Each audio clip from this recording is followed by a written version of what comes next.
আসসালামু আলাইকুম বন্ধুরা, আপনারা কেমন আছেন? আজকে আমি চিকেন, আলু, আপেলের রেসিপি নিয়ে আসলাম একসঙ্গে। আলুগুলো বড় বড় সাইজের কেটে নিয়েছি। আলুগুলো ধুয়ে নিব।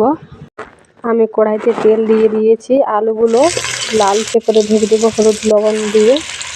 আলুগুলো এখন আমি তুলে নিব বাটিতে করে।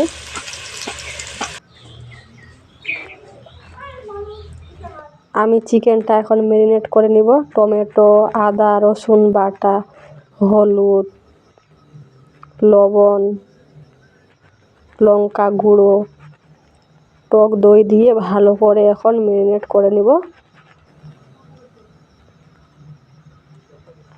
আমার কড়াইতে তেল দিয়ে দিয়েছি। পেঁয়াজ কুচনো দিয়ে দিলাম। পেঁয়াজটাকে আমি বাদামি কালারের লালচে করে ভেজে নিব। আমি ওর মধ্যে এখন চিকেনটা দিয়ে দিব। চিকেনটা দিয়ে ভালো করে এখন আমি কষে নিব।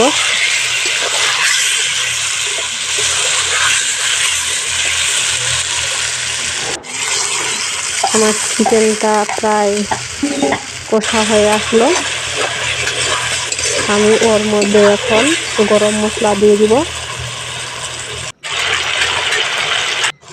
আমি ধুয়ে রাখা আলুটা দিয়ে দিলাম। এখন আপেলগুলো দিয়ে দিলাম। আমি আপেলটাকে একটু কষে নেব ভালোভাবে।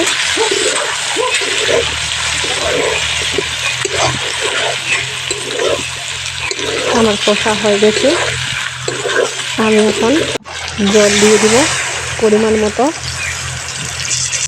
গরম মশলা দিলাম, ঘি দিলাম।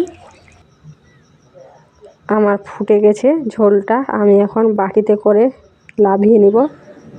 খুব সুন্দর কালার হয়েছে। চিকেন, আলু, আপেল দুর্দান্ত লাগবে খেতে। আপনারাও একবার হলেও ট্রাই করে দেখবেন এই রেসিপিটা।